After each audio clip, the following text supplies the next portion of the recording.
What's going on, everyone? My name is Feathers and welcome back to another Pokemon Top 5. Today we have the Top 5 Elite Four members, and I feel I need to say this every time we do a Top 5, but this is 100% my opinion. If you have your own differing opinion, be sure to leave it in the comments section below. I always appreciate seeing your guys' opinion, and as long as you respect my opinion, I will respect yours as well. So that's how we do things here, and I'm also still taking suggestions for future Top 5s you would like to see. I already have the next one planned. In the natural progression of things, you can probably already guess what it's going to be if you saw the last episode and you're seeing this episode. You can probably give a good guess of what's going to be in the next episode.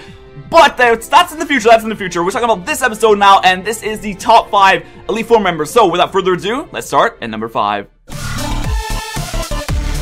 So coming in at number 5, we have Lorelei, and is that how you pronounce her name?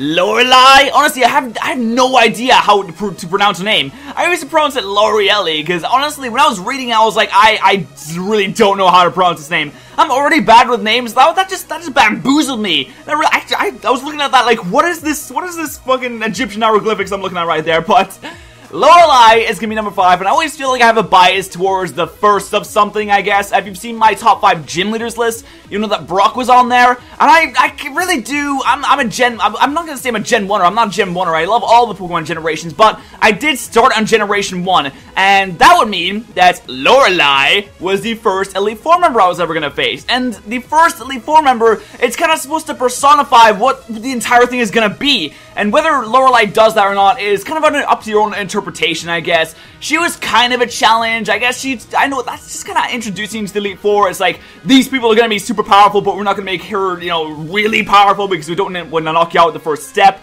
But whether you think she's strong or not, I do like Lorelei just because she's the first one. She has a really cool typing. You know, she has a really strong Pokemon as well. So Lorelei is going to be number 5 on today's list. So coming in at number 4 today, we have Aaron of the Sinnoh Elite Four, and I have him on the list because he's using what is perceived to be one of the weakest types, if not the weakest type. He has the bug typing, but he's still in the Elite Four. I mean, we see bug typings, and usually in Pokemon games, it's like what the bug catchers use in the first forest, and you never see them again. But Aaron's like, no, I'm gonna take my typing, I'm taking it right to the top. So I really like his team. Not only does he use the bug typing, but he uses the strongest of the strong in the bug typing. Apart from his ace isn't bug type. I don't know what he's trying to prove here, and I have no idea why Drapion isn't bug type.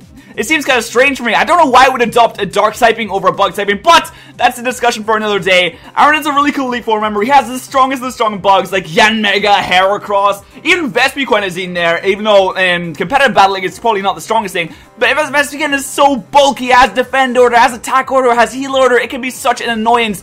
And I really do enjoy facing off with Aaron in the Sinnoh Elite Four, which is why he is making the list at number 4. Claiming the number 3 spot today is going to be Malva of the Kalos Elite Four, which is actually really surprising to me because she has so much stuff that I don't like about her, but at the same time I kind of do like about her. The fact that she only has 4 Pokemon, like the Unova Elite Four and the rest of the Kalos Elite Four, is really underwhelming. The fact that when you get there, you're kind of already over-leveled if you use the experience share. The fact that she's part of Team Flare, the evil team that wants to kill everyone. Somehow she managed to infiltrate one of the strongest group of trainers in the world, and she's just sitting there, and no one even cares. No one even cares that she's part of Team Flare. Everyone knows, and it's like, nah, you're good, just go away. And the fact that she has a Talonflame. All this stuff I don't like about her, but at least she has the common courtesy to not use Gale Wing's Talonflame. At least she has the common courtesy to help you out when the Team Flare admin was doing all this nasty stuff in the after game.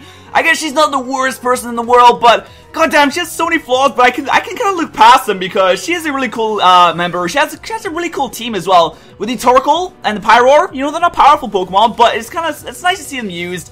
The Shedlure is also really nice as well. The Talonflame, I don't want to talk about Talonflame right now. And the fact she's part of Team Flare is, I don't know how to think about that. I don't know how to think about that. I could go on a full rant about how Team Flare is the stupidest thing ever. I could go on a rant about how an Elite Four member being part of Team Flare, the team that wants to kill everyone, is so stupid. I could go on a rant about how the Elite Four does nothing about Team Flare, but I'll save that for another day.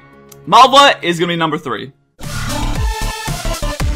Grabbing the silver medal today is going to be Karen, and that's mainly because of this quote right here.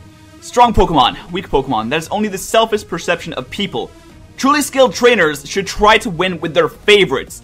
I realize a lesson a lot of us need to learn. I get comments and tweets all the time saying, oh, Darkrai can catch a karate chop, and they can catch a string shot, and Arcanine can catch a water gun. And yeah, of course, that's what it's weak to. Of course it's going to take more damage from that. Of course it might get O-code. I mean, I don't care if it gets O-code. That's not why I like them. I don't like them because they're good. I don't like them because they're so much better than everyone else. You might say, oh, but your favorite Pokemon's Darkrai.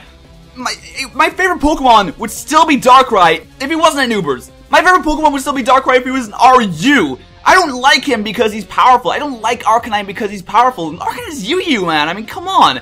If we just sat here picking the weaknesses of every single Pokemon, you know what we'd find? You know what we'd find out, guys? That every single Pokemon has a weakness. I feel like Karen's quote here just truly personifies what the Elite Four member should be. He's like, this Elite Four member is just like, I don't care if my Pokemon have weaknesses. I'm going to use them anyway. And she has become one of those powerful trainers in Johto, using Pokemon that are her favorites, not using Pokemon that are the most powerful. I like Karen. She's a really cool team, even though most of her Pokemon aren't actually Dark-type for the most part, which is actually kind of strange. But what can you do? Karen is coming in at number 2.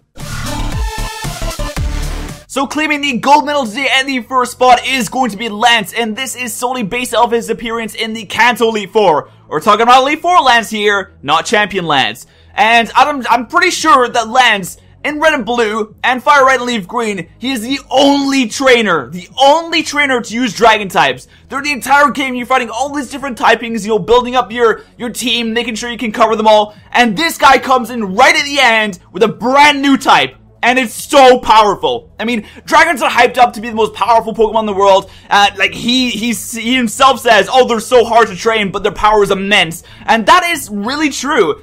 Even though in Red and Blue, they don't have the best moveset, I think their best move is probably Hyper Beam. But when that Hyper Beam hits you, it hits you like a truck. You might not be able to move the next turn, but it doesn't matter because your Pokemon are already dead. Lance is such a cool Elite Four member. It's really a shame that there's only one line of Dragon-type Pokemon. It'd be really cool if we had like a full team of dragons, just so, you know, just so he could really be the Dragon Master. But Lance is a really cool Elite Four member. I really like him. His Dragonite, it completely takes you off guard. Like, it comes in like a wrecking ball and destroys your team the first time around you face it. Lance is, like I said, Lance is amazing. He's super powerful. He's really deserving of the first spot today. So, let me know your top 5 Elite Four members list in the comment section below if you can. And if you did enjoy this video, please remember to destroy the like button right below this video. Your support is very much appreciated, and I'm gonna thank you so much for watching for now, guys. And I will see you guys next time.